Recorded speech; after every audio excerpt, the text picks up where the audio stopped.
வணக்கம். யோசிச்சு பாருங்க. நீங்க வருஷக்கணக்கா கஷ்டப்பட்டு உழைச்சு கட்டின உங்க கனவு வீடு இல்ல உங்க தொழில் இதெல்லாம் ஒரே ஒரு நொடியில கண்ணு முன்னாடியே சாம்பலாயிரத நினைச்சு பார்க்க முடியுமா? ரொம்ப பயமா இருக்குல்ல. இன்னைக்கு அந்த ஒரு பயங்கரமான கற்பனையில இருந்து நம்மள பாதுகாக்கிற ஒரு கவசத்தை பத்தி தான் நம்ம பார்க்க போறோம். பாருங்க, இந்த ஒரு வழி நம்ம மனசுல எவ்வளவு ஆழமா பதியுதுன்னு. பல வருஷ உழைப்பு, கனவுகள், சேமிப்பு எல்லாமே சட்டுன்னு ஒரே ஒரு நொடியில இல்லாம போற அபாயம் நம்ம எல்லாருக்குமே இருக்கு. ஆனா நல்ல வேளைய இந்த மிகப்பெரிய ஆபத்துக்கு ஒரு தீர்வு இருக்கு. அதுதான் ஃபயர் இன்சூரன்ஸ். இது நம்மளோட விலை மதிப்பெற்ற சொத்துகளுக்கு ஒரு நிதி கவசமா செயல்படுது. அப்போ ஃபயர் இன்சூரன்ஸ்னா என்ன? ரொம்ப சிம்பிளா சொல்லனா அது ஒரு வாக்குறுதி.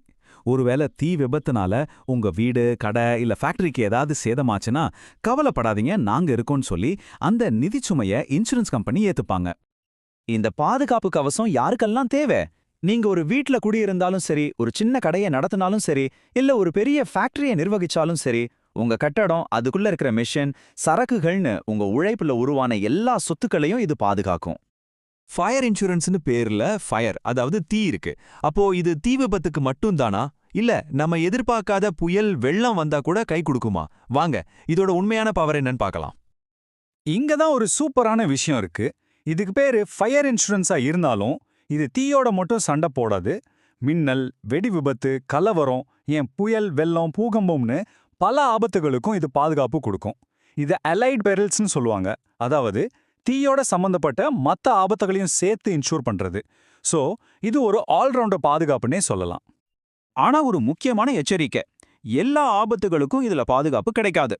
உதாரணத்துக்கு போர், அணு ஆயுத தாக்குதல், இல்ல நாமளே வேணும்னே உருவாக்குற சேதம், இந்த மாதிரி விஷயங்களுக்கு கிளைம் கிடைக்காது. அதனால பாலிசி வாங்கும்போது எக்ஸ்க்ளூஷன்ஸ் அப்படிங்கிற பகுதியை ஒரு தடவைக்கு 2 தடவை படிச்சு பார்க்கறது ரொம்ப ரொம்ப நல்லது. அடுத்ததா நமக்கு தேவையான சரியான பாலிசிய எப்படி தேர்ந்தெடுக்கிறதுன்னு பார்க்கலாம். இதுல நாம எடுக்க போற ஒரே ஒரு முடிவு நம்மளோட முழு பாதுகாப்பையும் தீர்மானிக்க போகுது.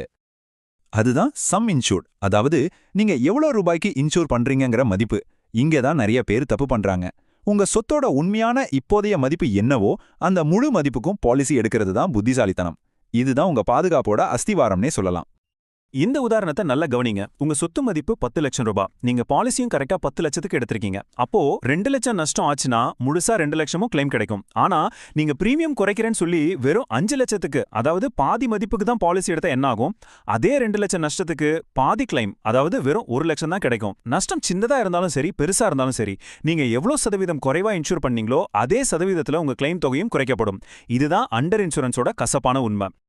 அப்போ ஒரு வீட்டுக்கு எப்படி மதிப்பு கணக்கிடுறது? ரொம்ப சிம்பிள்.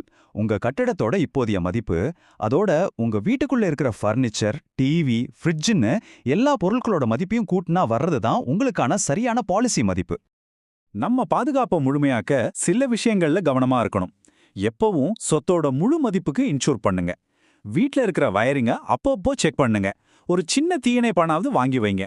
கடைசியா உங்க பாலிசி புதுப்பிக்கிற தேதியை மறக்காம கேலண்டர்ல மார்க் பண்ணி வைங்க. இந்த சின்ன சின்ன விஷயங்கள் தான் பெரிய நஷ்டத்துல இருந்து நம்மள காப்பாத்தும். சரி, ஒருவேளை துரதிருஷ்டவசமா விபத்து நடந்துருச்சுன்னா நஷ்ட ஈடு வாங்குறது எப்படின்னு தெரிஞ்சுக்கிறது ரொம்ப முக்கியம் இல்லையா? வாங்க அந்த கிளைம் பண்ற வழிமுறைகளை படிப்படியா பார்க்கலாம். ஒருவேளை விபத்து நடந்தா பதட்டப்படாம இந்த படிகளை பின்பற்றினா போதும். முதல் வேலை இன்சூரன்ஸ் கம்பெனிக்கு ஃபோன் பண்றது. அடுத்து தீயணைப்புத்துறை அறிக்கை, சேதங்களோட போட்டோக்கள்னு ஆதாரங்களை சேகரிக்கணும். கம்பெனி அனுப்புற சர்வேயருக்கு உண்மையா ஒத்துழைப்பு கொடுத்தா உங்க கிளைம் ப்ராசஸ் ரொம்ப சுலபமா முடிஞ்சிடும். இந்த கிளைம் ப்ராசஸ்ல சர்வேயர்ங்கிறவர் ரொம்ப முக்கியமான நபர். அவர் இன்சூரன்ஸ் கம்பெனியால நியமிக்கப்பட்டாலும் அவரோட வேலை நடுநிலையா இருந்து சேதத்தோட உண்மையான அளவையும் காரணத்தையும் மதிப்பிடுவதுதான்.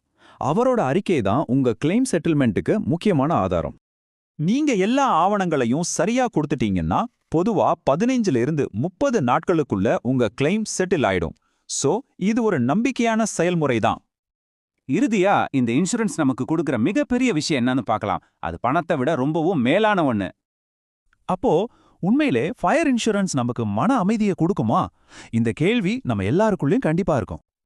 நிச்சயமா கொடுக்கும். பாருங்க, நாம எவ்வளவு ஜாக்கிரதையா இருந்தாலும் விபத்துகள் நடக்கலாம். தீய நம்மால தடுக்க முடியாம கூட போகலாம். ஆனா அந்த தீ நம்மளோட எதிர்காலத்தை சாம்பராக்காம நம்மால தடுக்க முடியும். ஃபயர் இன்சூரன்ஸ்ங்கிறது வெறும் காகிதம் இல்ல. அது கஷ்டப்பட்டு சம்பாதிச்ச நம்ம சொத்துகளுக்கு நாம கொடுக்கிற மரியாதை, நம்ம குடும்பத்துக்கு நாம கொடுக்கிற மன நிம்மதி.